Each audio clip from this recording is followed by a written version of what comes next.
السلام عليكم ورحمة الله وبركاته نحمده ونصلي على رسوله الكريم أما بعد فأعوذ بالله من الشيطان الرجيم بسم الله الرحمن الرحيم رب اشرح لي صدري ويسر لي أمري واحلل عقدة من لساني يفقهوا قولي ربنا زدنا علما اللهم فقهنا في الدين آمین یا رب العالمین۔ رکوع بچار کا آغاز ہوتا ہے آیت نمبر 45 سے۔ تفسیر کو دیکھتے ہیں۔ اللہ رب العزت ارشاد فرماتے ہیں ان المتقین فی جنات وعیون، بلا شبہ متقی باغوں اور چشموں میں ہوں گے، یعنی کہ باغات میں بھی ہوں گے اور چشموں میں بھی ہوں گے، یعنی یہ ہمیشگی کے چشمے ہوں گے اور ہمیشگی کے باغات ہوں گے جن درختوں پر کبھی خزاں نہیں آئے گی، ان کی چھاؤں گھنی ہوگی، اور یہ ہر قسم کے درخت ہوں گے۔ اللہ رب العزت نے اس لیے فرمایا کہ یہ متقی لوگ ان جنت کے باغوں میں ہوں گے۔ اللہ نے سورہ محمد میں فرمایا کہ جنت کی مثال جس کو متقیوں سے وعدہ کیا گیا ہے، اس میں پانی کی نہریں ہیں جو بدلنے والی نہیں، اور دودھ کی نہریں ہیں جس کا مزہ تبدیل نہیں ہوا، اور شراب کی نہریں ہیں جو پینے والوں کے لیے لذیذ ہیں، اور خوب صاف کیے ہوئے شہد کی نہریں ہیں، اور ان کے لیے اس میں ہر طرح کے پھل ہیں، اور ان کے رب کی طرف سے بخشش ہے۔ کیا وہ اس کی طرح ہیں جو آگ میں ہمیشہ رہنے والا ہے، اور ان کو گرم گرم کھولتا ہوا پانی پلایا جائے گا تو وہ ان کی آنتیں ٹکڑے ٹکڑے کر کے رکھ دے گا۔ تو دونوں بالکل مختلف ہیں۔ اللہ تعالیٰ نے اس لیے ان کے لیے فرمایا کہ جنت ان لوگوں کے لیے ہے جو متقی ہیں، جو تقوی اختیار کرتے ہیں، جو اپنے آپ کو چھوٹی چھوٹی برائیوں سے بھی بچاتے ہیں۔ یاد رکھیے، چھوٹی چھوٹی برائیاں مل کر بڑی برائیاں بن جاتی ہیں، اور چھوٹے چھوٹے گناہ کبیرہ بن جاتے ہیں۔ رسول اللہ صلی اللہ علیہ وسلم سے کسی نے پوچھا کون سی چیز لوگوں کو جنت میں بہت زیادہ داخل کرتی ہے، تو فرمایا اللہ عز و جل سے ڈرنا اور حسن خلق کرنا، یعنی کہ لوگوں کے ساتھ اچھا سلوک کرنا۔ اور اس چیز کے بارے میں پوچھا جو بہت زیادہ دوزخ میں داخل کرتی ہے، تو آپ نے فرمایا کہ منہ اور شرمگاہ، انسان کی زبان اور انسان جو اپنی شرمگاہ کی حفاظت نہیں کرتا، یہ دو چیزیں ایسی ہیں جو انسان کو سب سے زیادہ جہنم میں داخل کرتی ہیں۔ رسول اللہ صلی اللہ علیہ وسلم کو خطبہ حجۃ الوداع میں یہ خطبہ ارشاد فرماتے ہوئے سنا، تو آپ صلی اللہ علیہ وسلم نے سنا گیا تو انہوں نے فرمایا کہ تم اپنے رب تعالیٰ کا تقوی اختیار کرو، اپنی 5 نمازیں پڑھو، اپنے مہینے کے روزے رکھو، اپنے مالوں کی زکوٰۃ ادا کرو، اور اپنے امیر کی اطاعت کرو، اور اپنے رب کی جنت میں داخل ہو جاؤ۔ تو اپنے رب کی جنت میں داخل ہونے کے لیے یہ تمام کاموں کا کرنا لازم ہے۔ تقوی حاصل کرنے کے لیے نبی کریم صلی اللہ علیہ وسلم نے جو دعا سکھائی ہے وہ کیا ہے؟ اللہم انی اسألک الہدی والتقی والعفاف والغنی، کہ اے اللہ بلا شبہ میں آپ سے ہدایت، تقوی، پاک دامنی اور عافیت کی دعا کا سوال کرتا ہوں۔ تلک الجنت التی نورث من عبادنا من کان تقیا، یہ وہ جنت ہے جس کا وارث اپنے بندوں میں سے اسے ہم بنائیں گے جو اللہ تعالیٰ سے ڈرنے والا ہے۔ اس لیے جلدی کوشش کیجئے، کم ہی وقت ہے، کم ہی زندگی ہے، کم ہی لمحے ہیں زندگی کے، اس جنت کو پانے کے لیے کوشش کیجئے۔ معلوم نہیں اللہ تعالیٰ اس زندگی کو کب شام کر دے اور کب ہماری زندگی رک جائے، اس لیے جلدی کوشش کیجئے۔ جو آج کا لمحہ مل گیا ہے اس لمحے میں کوشش کر لیجئے۔ پھر میرے رب نے فرمایا ادخلوها بسلام آمینین، سلامتی اور امن کے ساتھ ان میں داخل ہو جاؤ، سلامتی اور امن کے ساتھ اس میں داخل ہو جاؤ۔ وَنَزَعْنَا مَا فِي صُدُورِهِم مِّن غِلٍّ إِخْوَانًا عَلَى سُرُرٍ مُتَقَابِلِينَ، اور ان کے سینوں میں سے کینہ ہم کھینچ نکالیں گے، وہ آمنے سامنے تختوں پر بھائی بھائی ہوں گے۔ یعنی اس سے مراد کیا ہے کہ اللہ تعالیٰ اہل جنت کے سینوں میں کوئی ایسا جذبہ نہیں رہنے دے گا جو ان کی خوشیوں کو پامال کر دے، اور ان کے دل و دماغ میں کوئی ایسی تکلیف لے آئے، ایسی بات پیدا کر دے جو ان کے دلوں میں بغض، عداوت، حسد، کینہ، اس قسم کی باتیں ان کے دلوں میں لائے۔ اہل جنت کے دل حسد اور کینہ سے مکمل طور پر پاک ہوں گے، صاف ستھرے ہوں گے، عداوت نہیں ہوگی، دشمنی نہیں ہوگی، خیانت نہیں ہوگی۔ نبی اکرم صلی اللہ علیہ وسلم نے فرمایا مومنین جہنم سے چھٹکارا پا جائیں گے، لیکن دوزخ اور جہنم کے درمیان ایک پل پر انہیں روک لیا جائے گا، اور پھر ایک دوسرے پر ان مظالم کا بدلہ لیا جائے گا جو دنیا میں ان کے درمیان آپس میں ہوئے تھے۔ اور جب کانٹ چھانٹ کر لی جائے گی اور صفائی ہو جائے گی، تب انہیں جنت میں داخل ہونے کی اجازت ملے گی۔ بس اس ذات کی قسم جس کے ہاتھ میں محمد کی جان ہے، جنتیوں میں سے ہر کوئی جنت میں اپنے گھر کو دنیا کے اپنے گھر کے مقابلے میں زیادہ بہتر طریقے پر پہچان لے گا، یعنی فوراً پہچان لے گا ہر انسان کہ یہ اس کا گھر ہے۔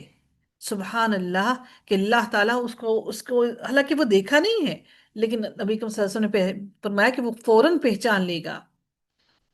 اور نبی کریم صلی اللہ علیہ وسلم نے یہ بھی فرمایا کہ کون سا آدمی افضل ہے۔ آپ صلی اللہ علیہ وسلم سے ایک روایت ہے کہ وہ کیا ہے کہ کہ آپ صلی اللہ علیہ وسلم نے فرمایا کہ کون سا آدمی افضل ہے۔ جب ان سے پوچھا گیا تو آپ صلی اللہ علیہ وسلم نے فرمایا کہ صاف دل، جو حسد، کبر، بغض، خیانت سے خالی ہو، زبان کا سچا ہو۔ لوگوں نے کہا زبان کے سچے کو تو ہم پہچانتے ہیں، لیکن صاف دل کون ہے؟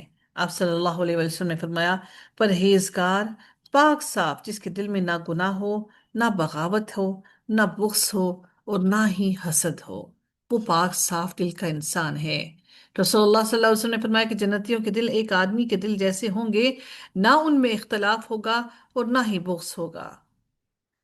اور اخوان علی سرر متقابلین، وہ آمنے سامنے تختوں پر بھائی بھائی کی طرح ہوں گے۔ یہ آیت کریمہ ان کے آپس میں ایک دوسرے کی زیارت کرنے، ان کو اکٹھا ہونے اور ان کے آپس میں حسن سلوک پر کے بارے میں بیان کرتی ہے کہ وہ جنت میں ایک دوسرے سے پیٹھ پھیر کر نہیں، بلکہ سجے ہوئے تختوں پر تکیے لگائے، موتی اور مختلف قسم کے جواہرات جڑے ہوئے بچھونوں پر ایک دوسرے کے آمنے سامنے بیٹھے ہوں گے۔ سبحان اللہ۔ سیدنا ابو ہریرہ سے روایت ہے کہ رسول اللہ صلی اللہ علیہ وآلہ وسلم نے فرمایا کہ سوموار اور جمعرات کے دن جنت کے دروازوں کو کھول دیا جاتا ہے، اور ہر اس بندے کی مغفرت کر دی جاتی ہے جو اللہ تعالیٰ کے ساتھ کسی کو شریک نہ ٹھہراتا ہو، سوائے اس آدمی کے جو اپنے مسلمان بھائی کے ساتھ کینہ رکھتا ہو۔ اور کہا جاتا ہے کہ ان دونوں کی طرف دیکھتے رہو یہاں تک کہ وہ دونوں صلح کر لیں، ان دونوں کی طرف دیکھتے رہو یہاں تک کہ وہ صلح کر لیں، صرف ان لوگوں کو جنت میں داخل نہیں کیا جائے گا۔ ترمذی کی حدیث میں ہے کہ جس کا ترجمہ یہ ہے کہ نبی کریم صلی اللہ علیہ وآلہ وسلم جو دعا کیا کرتے تھے وہ کیا دعا تھی؟ ربی اعنی لا تعن علی وانصرنی ولا تنصر علی وامکر لی ولا تمکر علی واہدنی ویسر الہدى لی وانصرنی علی من بغى علی رب جعلنی لکا شکارا۔ جس کا مطلب یہ ہے کہ یعنی یا اللہ میری مدد کر اور میرے اوپر کسی کی مدد نہ کر، اور میری تائید کر اور میرے اوپر کسی کی تائید نہ کر، اور میرے لیے تدبیر کر اور میرے نقصان اور ضرر کے لیے کسی کے لیے تدبیر نہ کر، اور مجھ کو ہدایت دے اور میرے لیے ہدایت آسان کر، اور اس شخص کے اوپر میری مدد کر جو مجھ پر زیادتی کرے، اور اے میرے رب تو مجھے اپنا ہی شکر کرنے والا اور تجھ سے ڈرنے والا اور تیری ہی اطاعت کرنے والا اور تجھی سے ڈرنے والا، تیری ہی اطاعت کرنے اور تیرے ہی سے اپنا درد بیان کرنے والا اور تیری ہی طرف رجوع کرنے والا بنا دے۔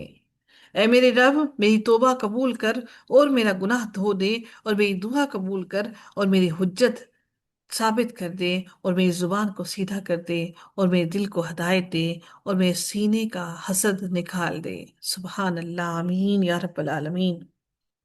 اللہ تعالیٰ ہم سب کے حق میں یہ دعا قبول فرمائے۔ ترمذی کی حدیث نمبر 3551 میں یہ دعا ہے، آپ لوگ چاہیں تو اس کو ضرور یاد کیجئے۔ اللہ تعالیٰ ہم سب کو یہ دعائیں یاد کرنے والا اور ان کو دلوں میں بسانے والا بنائے، اور اللہ ہماری دعاؤں کو ہمارے حق میں قبول فرمائے۔ پھر اللہ رب العزت مزید فرماتے ہیں اگلی آیت میں کہ لا یمسہم فیہا نصب وما ہم منہا بمخرجین، نہ ہی وہاں انہیں کوئی تھکاوٹ چھوئے گی اور نہ ہی وہ اس سے کبھی نکالے جائیں گے، کوئی کام کاج ہی نہیں ہوں گے، تھکاوٹ کیا ہے؟ اچھا ایک اور بڑی اہم بات یہ ہے کہ ہم جب کسی کے گھر مہمان بن کے جاتے ہیں تو تب بھی ہم تھک جاتے ہیں، بیٹھے رہتے ہیں، بیٹھ بیٹھ کر بھی تھک جاتے ہیں۔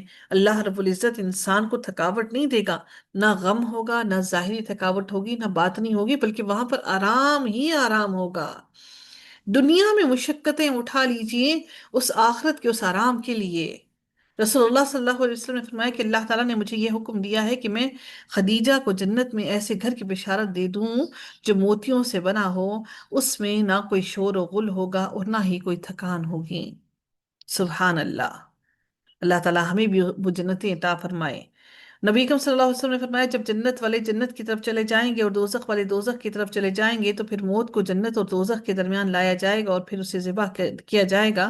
پھر ایک پکارنے والا پکارے گا، اے جنت والو اب موت نہیں ہے، اے دوزخ والو اب موت نہیں ہے۔ تو پھر جنت والوں کی خوشی بڑھ جائے گی اور دوزخ والوں کی پریشانی اور زیادہ ہو جائے گی۔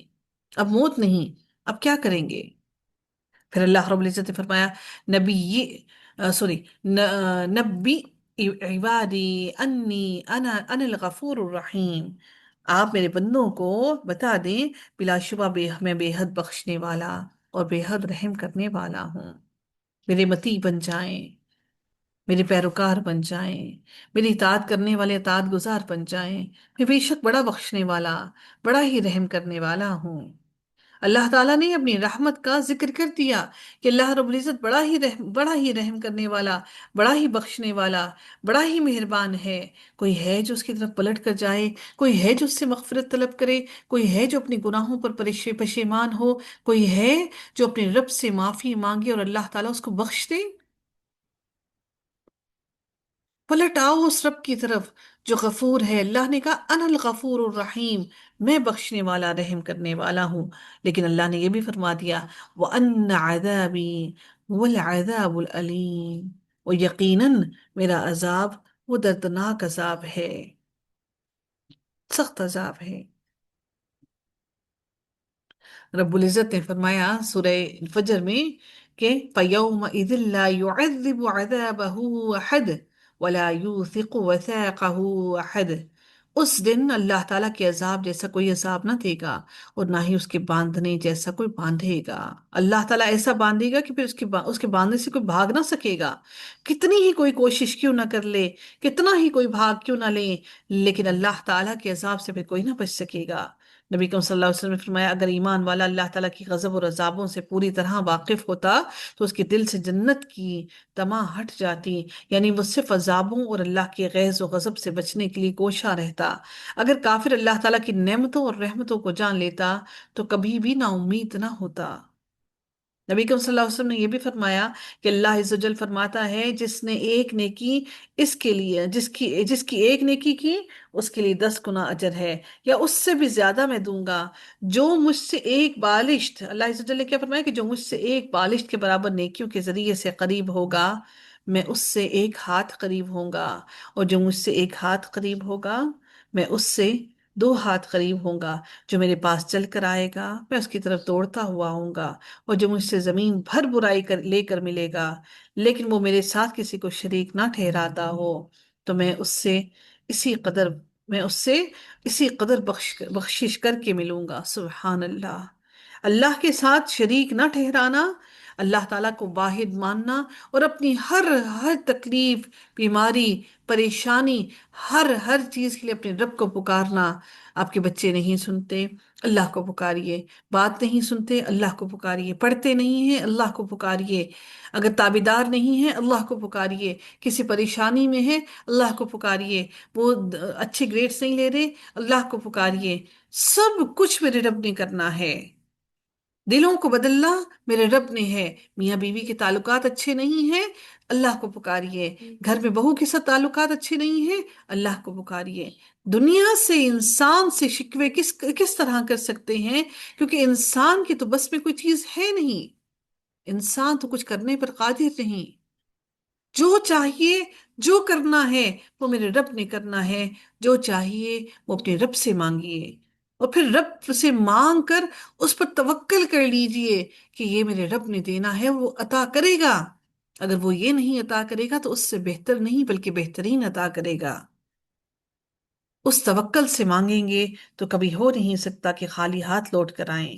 سیدنا انس بن مالک سے روایت ہے کہ ایک مرتبہ سیدنا معاذ بن جبل رضی اللہ تعالیٰ عنہ رسول اللہ صلی اللہ علیہ وآلہ وسلم کے پیچھے سواری پر سوار تھے، تو آپ نے فرمایا اے معاذ، میں نے عرض کیا حاضر ہوں یا رسول اللہ۔ آپ نے دوبارہ فرمایا معاذ، میں نے عرض کیا حاضر ہوں اے اللہ کے رسول۔ 3 بار ایسا ہوا، اس کے بعد آپ نے فرمایا جو شخص سچے دل سے اس بات کی گواہی دیں کہ محمد اللہ ایک واحد ہے اور محمد اللہ کے رسول ہیں، تو اللہ تعالیٰ اس کو دوزخ کی آگ پر اس کو دوزخ کی آگ پر اس پر دوزخ کی آگ کو حرام کر دیتا ہے۔ میں نے کہا یا رسول اللہ، کیا اس بات سے لوگوں کو باخبر نہ کر دوں تاکہ وہ خوش ہو جائیں؟ آپ نے فرمایا کہ اگر تم یہ خبر سناؤ گے تو لوگ اس پر بھروسہ کر بیٹھیں گے اور عمل کرنا چھوڑ دیں گے۔ سیدنا معاذ رضی اللہ تعالیٰ عنہ نے انتقال کے وقت یہ حدیث اس خیال سے بیان فرما دی کہ کہیں حدیث رسول چھپانے کے گناہ پر ان سے آخرت میں مواخذہ نہ کر لیا جائے۔ اس لیے ان تمام باتوں کو سمجھ لیجئے کہ آج جو لمحہ، جو وقت اور جو لمحے اللہ تعالیٰ نے دیے ہیں، یہ لمحے اور یہ وقت کل ہم کو نصیب نہیں ہوں گے۔ رسول اللہ صلی اللہ علیہ وآلہ وسلم کی خدمت میں کچھ قیدی، جنگی قیدی حاضر کیے گئے، ان میں ایک عورت بھی تھی جس کے پستان دودھ سے بھرے ہوئے تھے۔ جب قیدیوں میں ایک بچے پر اس کی نظر پڑی تو دوڑ کر عورت نے بچے کو پکڑ کر سینے سے چمٹا لیا، اس کو دودھ پلایا۔ نبی اکرم صلی اللہ علیہ وسلم نے فرمایا، دیکھو کیا یہ عورت اپنے بچے کو آگ میں پھینک سکتی ہے؟ ہم نے عرض کیا نہیں، وہ ایسا کر ہی نہیں سکتی۔ فرمایا، جس قدر یہ عورت اپنے بچے پر مہربان ہے، اس سے کئی گنا زیادہ اللہ تعالیٰ اپنے بندوں پر مہربان ہے۔ اللہ اتنا مہربان ہے۔ رسول اللہ صلی اللہ علیہ وسلم نے فرمایا کہ اللہ تعالیٰ کے لیے 100 رحمتیں ہیں، ان میں سے ایک رحمت کی وجہ سے مخلوق ایک دوسرے کے ساتھ رحم کا معاملہ کرتی ہے، اور 99 رحمتیں قیامت کے دن اللہ تعالیٰ کے ساتھ ہوں گی، اللہ تعالیٰ قیامت کے دن کے لیے ہوں گی۔ وہ 99 رحمتیں میرے رب نے اپنے پاس رکھی ہیں، اور یہ جو مخلوق کی رحمت ہم ایک دوسرے پر کرتے ہیں، مائیں جو کرتی ہیں اپنی اولاد پر، یہ وہ ایک رحمت ہے۔ نبی اکرم صلی اللہ علیہ وسلم نے یہ بھی فرمایا کہ ایک بندے نے بہت گناہ کیے اور کہا، اے میرے رب، میں تیرا ہی گناہ گار بندہ ہوں، مجھے بخش دے۔ اللہ رب العزت نے فرمایا، میرا بندہ جانتا ہے کہ اس کا کوئی رب ضرور ہے جو گناہ معاف کرتا ہے اور گناہ کی وجہ سے سزا بھی دیتا ہے، میں نے اپنے بندے کو بخش دیا۔ پھر بندہ پھر بندہ ہوتا ہے، اس کے لیے کیا اللہ فرماتے ہیں کہ اگر اللہ تعالیٰ نے چاہا اور اس نے گناہ کیا، اگر اس انسان نے پھر سے گناہ کیا اور پھر سے اس نے عرض کیا، میرے رب میں نے گناہ کر لیا، اسے بھی بخش دے، اللہ تعالیٰ نے فرمایا، میرا بندہ کہتا ہے کہ میں اس کا رب ہوں، اور میں اس کے گناہ کو معاف کرتا ہوں، اور اس کے بدلے میں اس کو سزا بھی دیتا ہوں، میں نے اپنے بندے کو بخش دیا۔ پھر جب تک اللہ تعالیٰ نے چاہا بندہ گناہ سے رکا رہا اور اس نے گناہ کی، پھر جب دوبارہ گناہ کیا اور اللہ تعالیٰ کے حضور عرض کیا، اے میرے رب، میں نے گناہ پھر سے کر لیا، تو مجھے بخش دے۔ اللہ تعالیٰ کہتا ہے، میرا بندہ جانتا ہے کہ میں اس کا رب ہوں، جو گناہ معاف کرتا ہے، ورنہ اس کی وجہ سے میں اس کو سزا بھی دیتا ہوں۔ میں نے اپنے بندے کو بخش دیا 3 مرتبہ، بس اب جو چاہے عمل کرے۔ اللہ رب العزت ہم سب کے گناہوں کو بخش دے۔ وہ تمام گناہ، وہ تمام غلطیاں، وہ تمام کوتاہیاں جو ہم نے گناہ کیے، چاہے وہ ہم نے سر عام کیے، چاہے وہ ہم نے اپنی غفلت میں کیے، چاہے وہ ہم نے چھپ کر کیے، چاہے وہ ہم نے خلوت میں کیے، چاہے وہ ہم نے جلوت میں کیے، میرا رب ان سب سے درگزر فرما دے۔ سیدہ ابو ایوب انصاری سے روایت ہے کہ انہوں نے اپنی موت کے وقت کہا، میں نے رسول اللہ صلی اللہ علیہ وسلم سے سنی ہوئی ایک حدیث تم سے چھپائی رکھی تھی۔ میں نے رسول اللہ صلی اللہ علیہ وسلم سے سنا، آپ فرمایا کرتے تھے، اگر تم گناہ نہ کرتے تو اللہ تعالیٰ ایسی مخلوق پیدا فرماتا جو گناہ کرتی اور اللہ تعالیٰ انہیں معاف فرماتا۔ تو معاف کرنا، اپنے گناہوں پر پشیمان ہونا، اللہ تعالیٰ سے معافی مانگنا ہم انسانوں کے لیے لازم ہے۔ جو گناہ پر ڈٹا رہے اور معافی نہ مانگے، اس کے لیے پھر کوئی معافی نہیں، اس کے لیے کوئی رحم نہیں۔ رسول اللہ صلی اللہ علیہ وسلم نے فرمایا، اس ذات کی قسم جس کے قبضہ قدرت میں میری جان ہے، اگر تم گناہ نہ کرتے تو اللہ تعالیٰ تمہیں دنیا سے لے جاتا اور ایسی قوم لے آتا جو گناہ کرتے، پھر اللہ تعالیٰ سے وہ مغفرت طلب کرتے تو اللہ تعالیٰ انہیں معاف فرما دیتا۔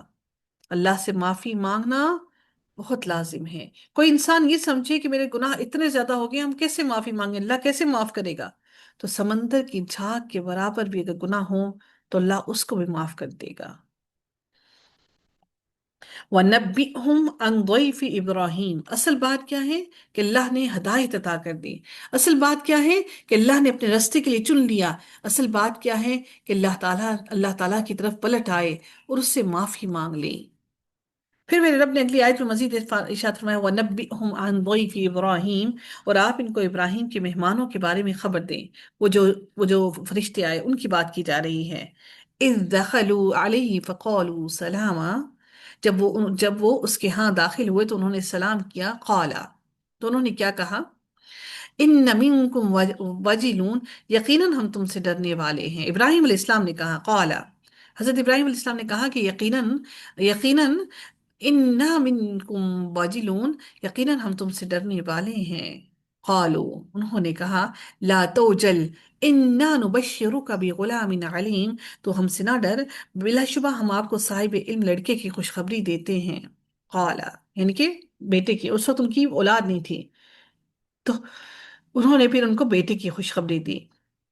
اس کے بارے میں آتا ہے کہ حضرت اسحاق علیہ السلام کی خوشخبری ان کو دی گئی، کیونکہ اس وقت ان کی بیوی حضرت سارہ علیہ السلام تھی، تو اس لیے ان کو حضرت اسحاق علیہ السلام کی خوشخبری دی گئی۔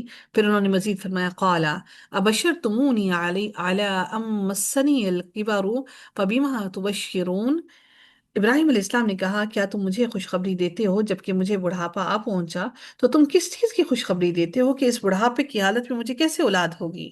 قالو، انہوں نے کہا، بشرناک بالحق فلا تکن من القانتین، ہم آپ کو حق کے ساتھ خوشخبری دیتے ہیں، سو آپ مایوس ہو جانے والوں میں سے نہ ہوں، مایوس ہی نہ کریں، ہم آپ کو حق اور سچ کی بات کی خوشخبری دیتے ہیں۔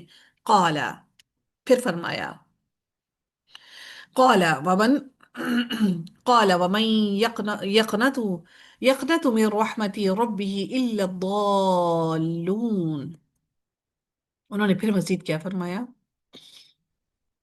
انہوں نے فرمایا کہ ابراہیم علیہ السلام نے کہا، اور گمراہ لوگوں کے سوا اپنے رب کی رحمت سے کون مایوس ہوتا ہے؟ اب سوچئے کہ کیا ہم اللہ کی رحمت سے مایوس نہیں ہوگے؟ ہم اللہ کی رحمت سے فوراً مایوس ہو جاتے ہیں، جبکہ حضرت ابراہیم علیہ السلام نے فرمایا کہ اللہ کی رحمت سے سوائے گمراہوں کی کوئی مایوس نہیں ہوتا۔ اللہ تعالیٰ کی رحمت پر پورا پورا یقین کامل رکھیے، اور اس یقین کامل کے ساتھ دل میں رکھتے ہوئے اللہ تعالیٰ سے بار بار مانگیے۔ قال فما خطبكم ایھا المرسلون، اس نے کہا، اے فرشتوں، پھر تمہارا کیا معاملہ ہے؟ پھر تم کیوں آئے ہو؟ کس وجہ سے آئے ہو؟ پھر جب فرشتوں نے لوط علیہ السلام کی قوم کے بارے میں بتایا کہ بھیجے گئے ہیں، تو اس لیے انہوں نے کیا مزید کہا، قالوا انا ارسلنا الى قوم مجرمین، انہوں نے کہا کہ بلا شبہ ہمیں ایک مجرم قوم کی طرف بھیجا گیا ہے۔ وہ کون سی قوم ہے؟ الا آل لوط، وہ کون سی قوم ہے؟ لوط کے گھر والوں کے سوا، انا